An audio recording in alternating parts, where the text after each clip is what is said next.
So today's honka history, we're gonna be focused on the Irish honkies. Okay, so buckle up, cause y'all not gonna like this shit either. Honkas. So this is a continuation of our worshiping the written words of black women, because they tend to do things out of objectivity instead of subjectivity. Okay. I'm also always going to be raising money to keep the Whitabetes clinic open. Okay. And what that means is a place to go that has Wi-Fi, because my phone internet sucks. And since my lives get taken down for the Honka history lives that I do, I have to do videos for crowdfunding, which is fine. Okay. So, first aliens were the Irish Honkas. Okay. I do want to go back though, chapter 3, white slavery. Your most famous slave was St. Patrick. And as you can see, they don't know even when he was born or when he died. See, Patrick is like a symbol of someone who rose from the bowels of European society to freedom and into sainthood. And also, the literature was also showing that y'all honkies really were drunken and sexually aggressive. That's what they say. And dark because of the sun. But more like a dirty white, not like this kind of dark. Like the color of like runny diarrhea. That's color. See here, St. Patrick had to be lifted out of the squalid mass of dirty, suntan people with ugly, quarrelsome, lazy, gossipy, and swarmy children. He couldn't be that type of... Okay. So the Vikings kidnapped him. And after serving 6 years, he escaped. That was another part of enslaving African people. It would be impossible for them to blend in. Honkies could blend in with other honkies. Okay.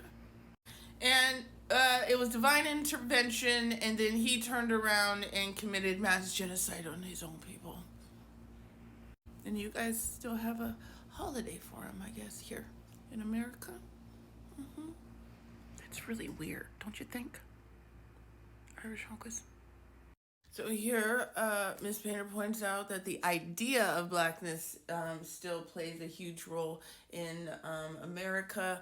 And here we're talking about religious hatred that you honkies feel is a racial hatred. Even though you could wake up one day and be Catholic and the next day be Christian. Can't do that with race, typically. Okay. We're talking about Protestant versus Catholic here. Okay. Honk on honk crime. All right. Which means honkies, it's not racial. Okay.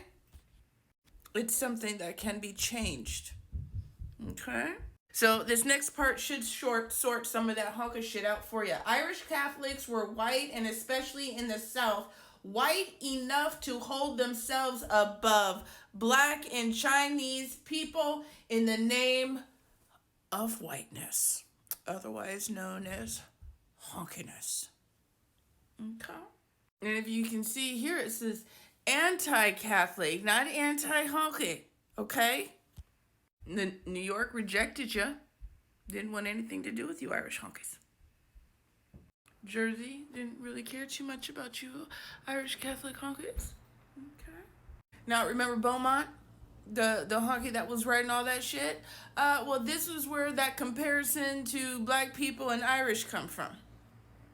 So Beaumont saw the parallel of American people of color and Irish poor, and he considered Indians and Negroes the very extreme of human wretchedness, and he was astonished to see in Ireland the worst of both American worlds. He had gone to Ireland and saw the famine going on, and he was astonished to see that the impoverished Irish lacked the freedom of the Indian as well as the slave's relative security. So basically, the famine defined who the Irish were, and the history of the poor is the history of Ireland. And see, he didn't have the capacity to think outside what he saw. And y'all honkies worshipped his written word. Would you look at that? He was smart enough to see that it was the English honkies that was fucking up the Irish honkies. Carlyle, Thomas Carlyle, he called Ireland a human dog kennel. Carlyle said the Irish were people to be bred and dominated, and they lacked historical agency. And here he's connecting black people to Celts. And then he steals from anti-slavery question. Am I not a man and a brother turned to am I not a horse and a half-brother? And then here's some other honkies who got into the anti-Irish dehumanization, calling them white chimpanzees. And marriage between the Saxons and Celts was like a union between the Saxons and Hottentots. Now, that is a colonizer term which is offensive, and it was used to describe or to call black South African women of the Khoi indigenous group of people. And 2 million Irish people poured into United States by the 1840s. Which meant a lot of people had a lot to say. The influential hunkies like Samuel Morse Coat dude. And they're basically saying that they were coming here to convert people to the papacy. They do that today with Muslims as well. And honkies like Beecher said that it was tragic that poor honky Catholics could vote and hold office just like white men. You see how their whole honky categorization is confusing? They didn't even consider other honkies a honky. Okay.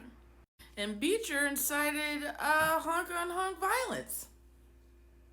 He gave a speech, and within 24 hours, a mob had burned down the Ursuline Convent School in the neighboring Charlestown, setting off a wave of church burnings throughout New England and the Midwest. Would you look at that? Sounds very clanny, doesn't it? Mm-hmm. I'm gonna go ahead and stop it right there and let y'all soak that hunk of shit in, okay? The next part will be covering how y'all honkies had a chance to do something different, but you ended up just doing the same hunk of shit. Same exact shit. And worse. All right?